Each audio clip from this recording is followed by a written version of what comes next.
نحمدہ ونصلی علی رسولہ الکریم اما بعد۔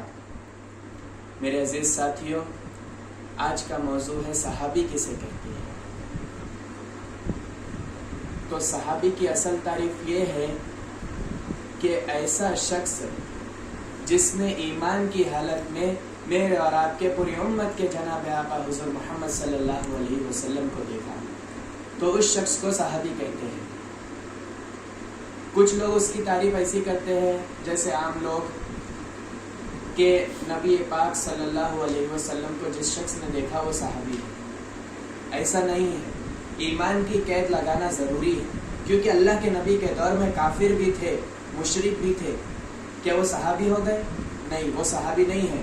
کیوں؟ کیونکہ اللہ رب العزت نے انہیں ایمان نہیں دیا تھا، ایمان کی دولت سے مالا مال نہیں کیا تھا، ایمان کی حالت میں وہ مرے نہیں تھے، اس لیے وہ صحابی نہیں کہلائے، وہ کافر مشرک کہلائے۔ ایمان کی قید لگانا ضروری ہے۔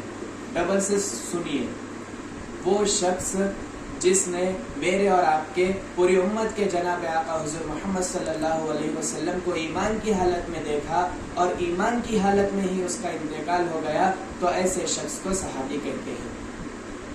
یا کر کے اس کی تعریف کرتے ہیں، یا ایسا شخص جو نبی کریم صلی اللہ علیہ وسلم کی مجلس میں بیٹھے اور ایمان کی حالت میں ان کا انتقال ہو، تو ایسے شخص کو بھی صحابی کہتے ہیں۔ اب مسئلہ یہاں پر یہ ہے کہ بہت سارے لوگوں کو یہ نہیں پتا کہ ایک صحابی رہے تو کیا کہنا، دو صحابی رہے تو کیا کہنا، تین صحابی رہے تو کیا کہنا، مرد ہو تو کیا کہنا، عورت ہو تو کیا کہنا۔ میں اس پر بھی روشنی ڈالوں گا۔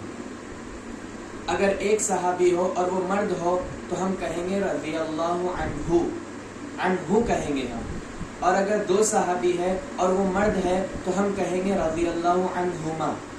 اور اگر تین صحابی ہے یا پھر چار ہے یا پھر بہت سارے زائد ہے تو ہم کہیں گے، اور وہ مرد ہے تو ہم کہیں گے رضی اللہ عنہم۔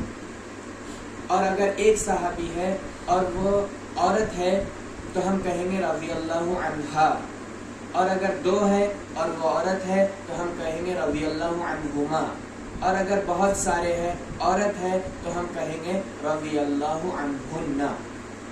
امید کرتا ہوں کہ میں نے جو بھی آپ کے سامنے بیان کیا یا پھر جو چھوٹی سی بات کہی وہ آپ سبھی حضرات کے سمجھ میں آ گئی ہوں گی۔ اللہ تعالی ہم کو صحیح طریقے سے دین کی سمجھ عطا فرمائے۔ وآخر دعوانا الحمدللہ رب العالمین۔